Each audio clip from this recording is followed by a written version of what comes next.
Hey guys, welcome back to my channel. As I'm sure you can figure out, today I'm going to be talking about Berserk. So when I first made this channel, I never meant it to be just a video game channel. It's really more of a channel for me to talk about the things that I like. And yeah, dude, fuck, Berserk is metal as fuck. Like, I just got into this. I saw the 3 Golden Age movies and I just had to know what happened after. So I went out and I started buying the manga, and the ones that I bought were the deluxe edition. So just so you know, if anyone's out there and they're wondering about if they should get the deluxe edition or not, it's freaking awesome. Do it. It's definitely worth your money. So today is going to be my first video on this series. I'm only up to the Eclipse. I literally have no idea. Well, I guess technically the Black Swordsman arc happens after the Eclipse, but I mean, I've only read Black Swordsman arc up to the Eclipse. Everything after that is going to be all brand new for me. So if you're an older fan of the series and you want like a fresh take, then this is the series for you guys to watch. Now, originally what I wanted to do was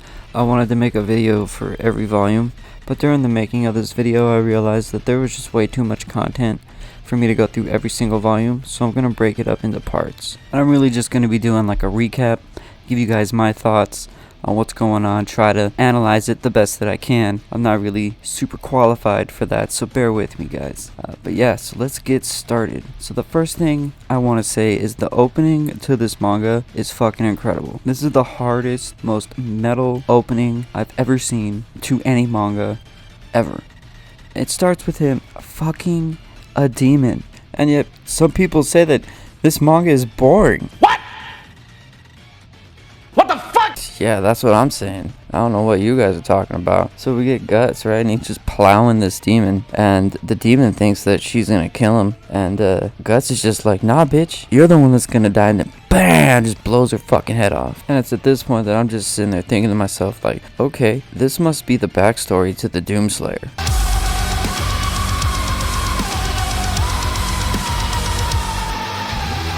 And now this is where I want to bring out my first little piece of meta commentary, I guess you would call it. A lot of the fanbase says that this part makes no sense. They say that it's not in Guts' character to have sex with a demon because of the whole rape thing that happened to him and how he doesn't want people to touch him and stuff. I actually disagree, and it might be the unpopular opinion, and maybe it's just because I'm not as well educated as a Berserk fan as those people probably are. But in my mind, because I mean, that was one of the demons that was in the Eclipse. And by this point in the story, Guts is years removed from the Eclipse and he is just fucking pissed.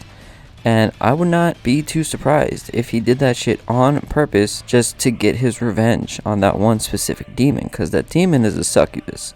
So I'm not surprised at all that he would have sex with that demon, because if anything, he just wanted to be able to get closer to her face so he could blow a hole in her mouth. Not like that, you sick perverts. So then we get Guts just traveling the wilderness alone. He eventually gets to a castle, which is pretty much being ran by an apostle, which is why he's there. Because, well, presumably that's why he's there. It looks like he's there to actually kill that apostle, because that's what he's been doing for like the last 3 years, ever since the Eclipse. It's just going around and fighting apostles. So unfortunately, we are introduced to basically one of the main characters of the series that we all are going to have to get used to. A character that I absolutely cannot stand, and that would be Puck.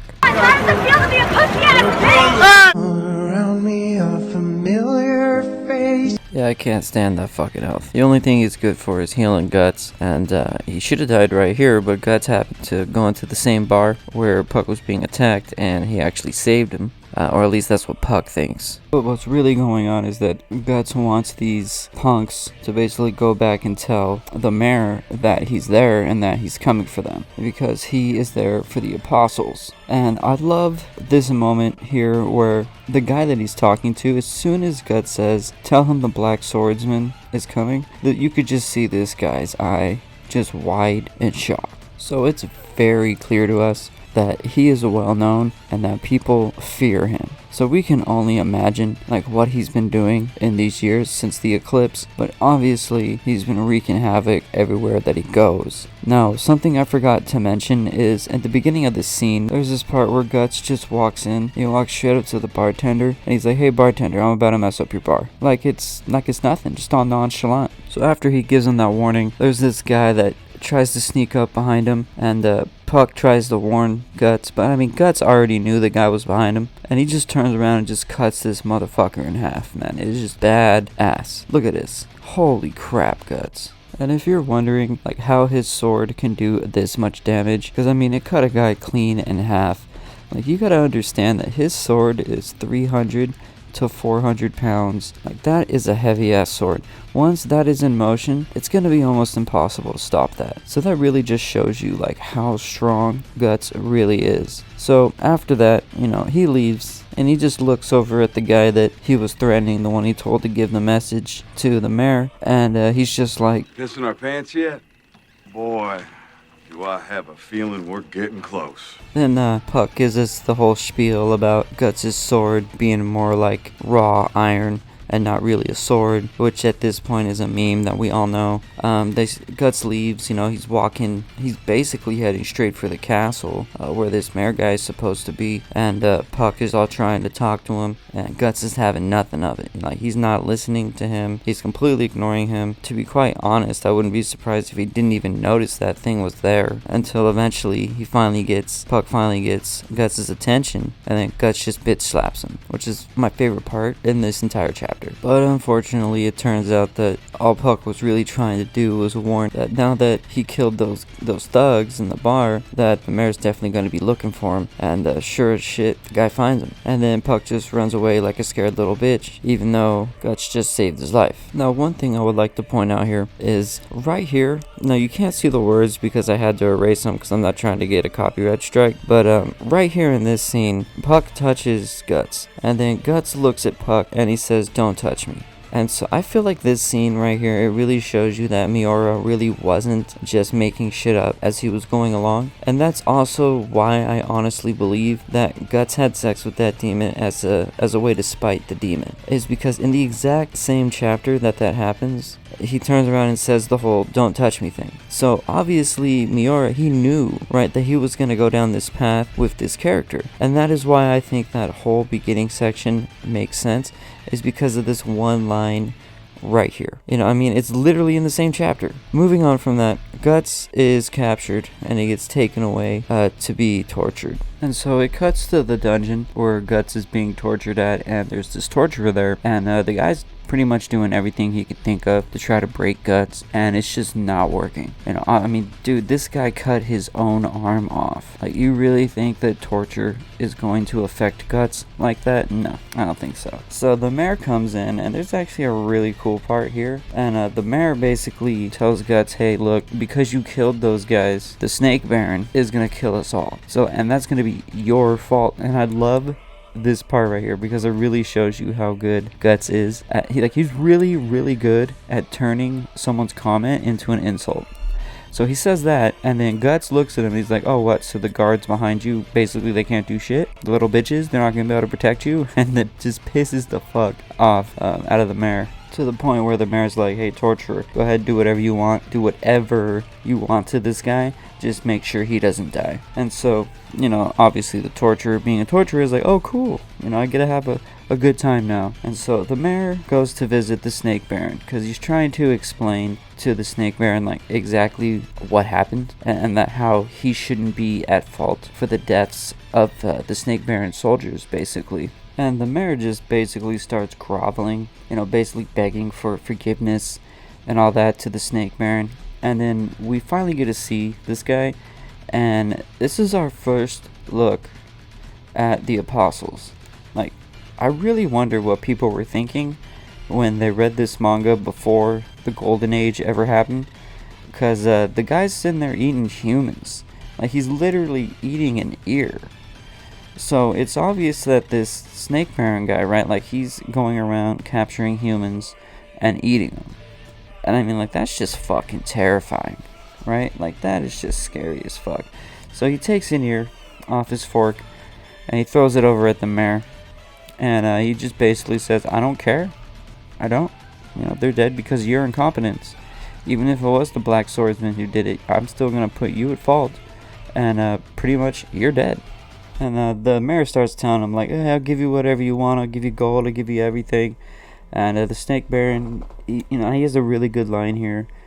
He pretty much just says, like, I don't care for such things. All I wish to see are humans within a fiery apocalypse trying to escape. All I wish to hear is the sound of snapping bones crushed under the hooves of horses. And it's just like, dude, this guy's fucking crazy, right? Like, he's pretty badass, actually, to be fair. So, which makes it even more amazing when Guts fights him later. So he tells the guards to take the mayor out of there, and basically, they take the mayor away. So then we cut back to Guts in his cell again, and he's been tortured to the point where he can't even move, and it's not looking good for Guts, right? It looks like he's probably going to be trapped there forever. And then he starts, I don't know if he's hallucinating or if this really happened, but we get this scene where he sees like this deformed fetus. And now through simply watching other YouTubers' videos, I know this is supposed to be a visual representation of the child that would have been Guts and Casca's child. But again, I don't know if this is really there. I don't know if Guts has just had his ass beat so hard that he's hallucinating it, and it doesn't really get explained, because then Puck flies back in. But the good news is when he flies in, he slips and he actually lands in a puddle of piss. So, good job, Puck. No, but basically he's there to return the favor. He's grabbing the keys and he's going to basically save Guts. So I guess he is good for something every once in a while. Oh wait, there's more, because Puck can actually heal people. So I guess he does play a pretty big role in the story, and that's a pretty good ability to have. So I guess Puck is like the Dende of Berserk. And so he heals Guts, and he notices the brand on his neck, and he's kind of like, hey, what is this?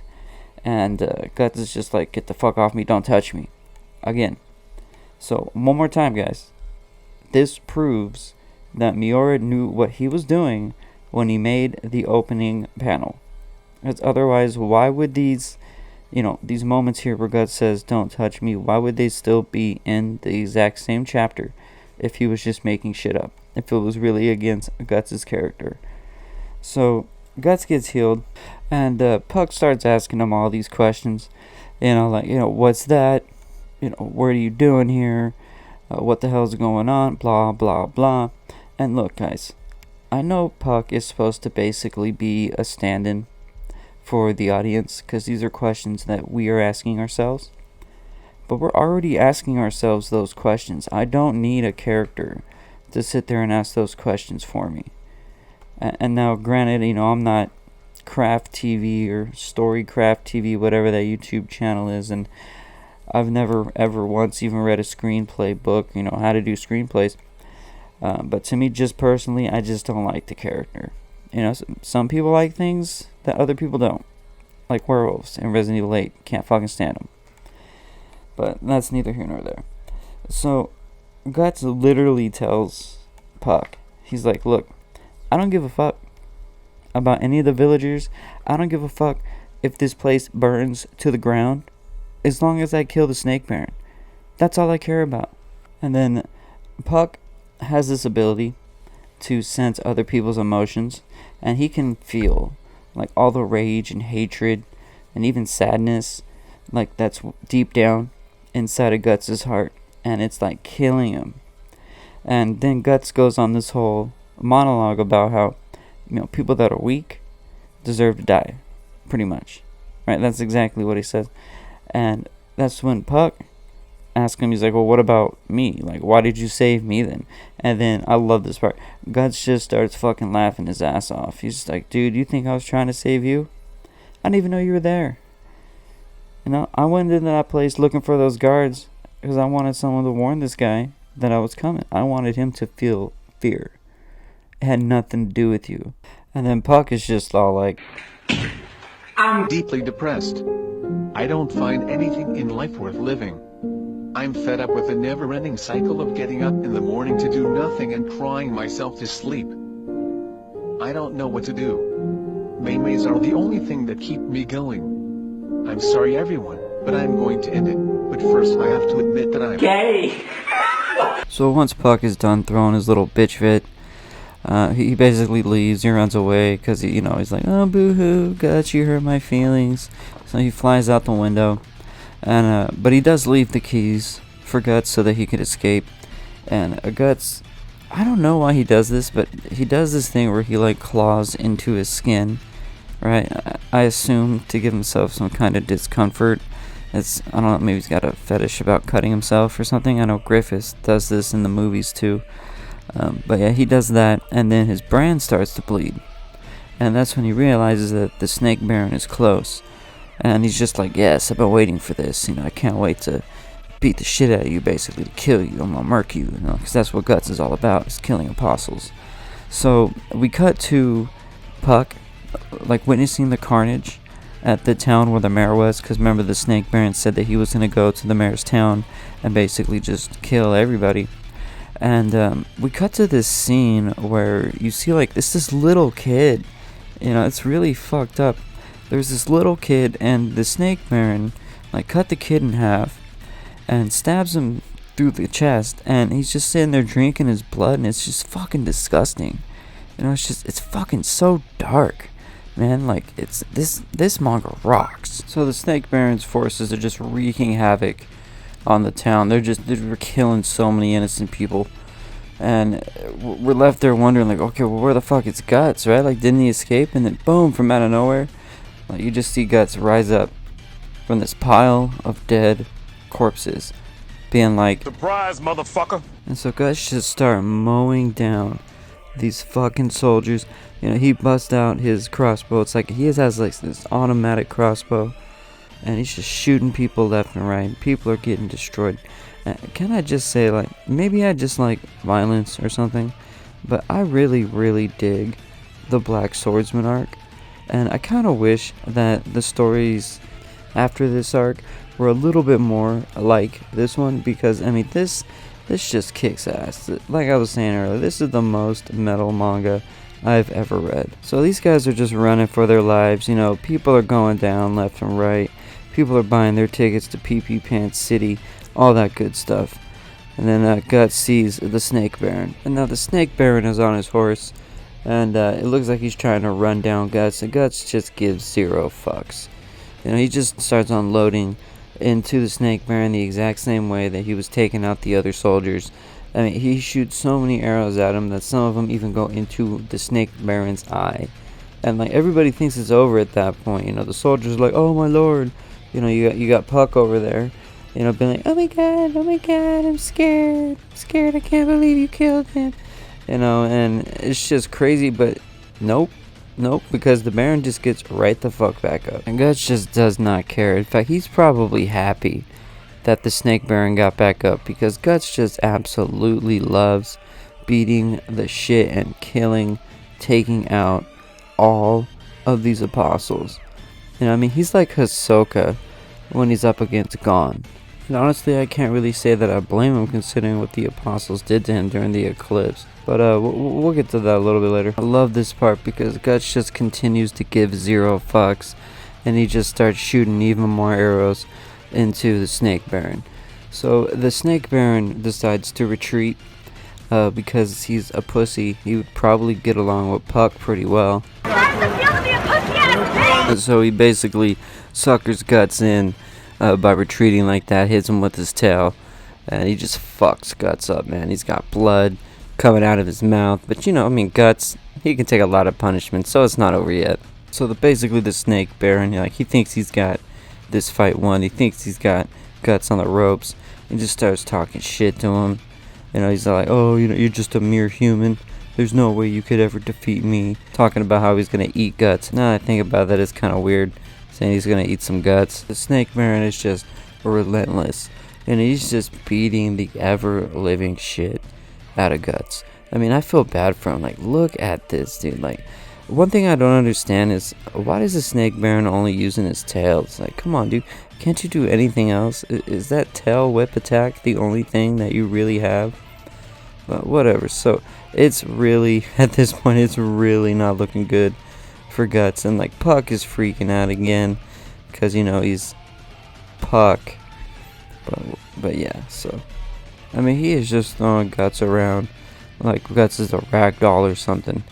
So, you know, eventually it gets to the point where the Snake Baron's basically tired of playing with his food, and he decides, you know what, maybe it's time that I just put this guy away. The whole time he's just talking shit, continuously talking shit. You know, Puck is up there crying like a scared little bitch, which is gonna end up being pretty standard. And it looks like it's the end for Guts. Like, that was a fast manga series. Surprise, motherfucker! Yep. Nope. Guts is fine. He was just playing possum because he was trying to get close enough to the Snake Baron to actually do some real fucking damage. He just, look at this. He rips half of the Snake Baron's face off. Like, holy shit. This is just another badass moment from Guts.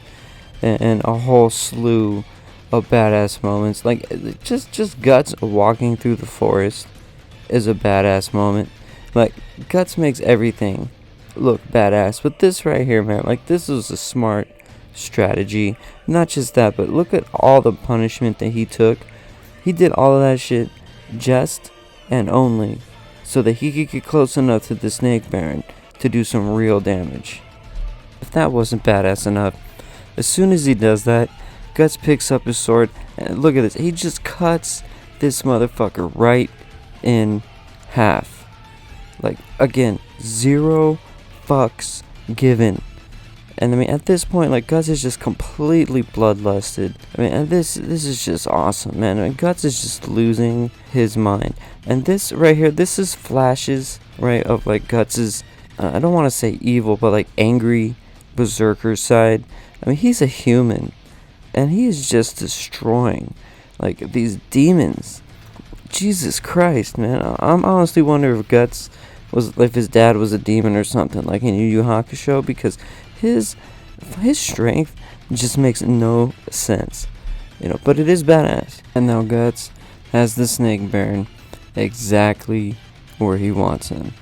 I'm not going to like animate this right here because I just want you guys to be able to see. Look at Guts's eyes, man. Like, he looks like he's the bad guy in this, right? And now the Snake Baron is just fucked. I mean, he is fucked. He has been destroyed, man. But the thing about apostles is they can't really die. Well, they can, but you have to pretty much destroy their entire body to kill them. You got Puck over here in the corner. He's looking at this body, man, and he's just like, it looks like he's about to throw up because he just cannot handle how gory it is. And Guts is just like, okay, cool, now I get to have some fun with you. And he starts shooting him with more arrows in the face, you know. And Snake Baron, he's just like, dude, please no, I don't want to die. Please don't hurt me. You know, and Guts is just talking about like, you know what? I'm going to show you the kind of fear that you put into other humans. I'm going to show you what it feels like to be a mere mortal. And it's just because, like, dude, Guts is just so vindictive, and it's just so fucking awesome. There's just one badass moment after another badass moment after another badass moment in this fucking manga. Go read this shit, guys. Like, and we're not even done yet. And I gotta be real here, like, I don't like this apostle at all. Like, this guy was eating people. So personally, I think this guy, he deserved it. You know, the Snake Baron definitely deserved this. But as Guts is basically slowly killing this Snake Baron as a way of getting revenge for all the people that the Snake people probably killed, the Snake Baron notices that there's a brand on Guts. And the Snake Baron seemingly cannot believe that this guy has a brand on him. Now, we don't really know what's going on here when this happens. Now, of course, because I saw the Golden Age movies, I know it's the brand of the sacrifice. And I kind of wish I didn't start with the movies. I kind of wish I just started with the manga, because then I would have been even way more surprised. But the movies are awesome. But yeah, so, you know, I mean, that Baron, he had Snake Baron, he's just like, I don't understand how you can have a mark of sacrifice. You know, he's basically like, who are you? What do you want? And Guts says one of the most important names in the entire series, which is who is the God Hand. And the God Hand are going to end up becoming very important. They end up being the main antagonist of this entire series. And so just take note here, guys, that Miura has already mentioned the God Hand in the very first chapter. He's already done the whole don't touch me thing. in the very first chapter. So I'm telling you guys, like the whole, Guts was out of character at the beginning of the manga thing. I don't see it. I guarantee you, he knew what he was doing. Miura knew what he was doing, and he did all that shit for a reason. So after this, Guts, he realizes that the Snake Baron really doesn't have any information for him, and in fact, he probably knew that the whole time. But he just wanted to torture the Snake Baron a little bit more before he disposed of him, I guess you could say. So basically, he lights him on fire, and he starts to walk away. Then we get one final shot of bloodlusted Guts, and then the final page of this chapter, at least, is Puck looking at a burning village as he says the name of the manga, which is Berserk. And that will bring us to the end of part 1 of our look at the Black Swordsman arc. I am going to be doing pretty much the entire series, so if you like these, like, comment, subscribe.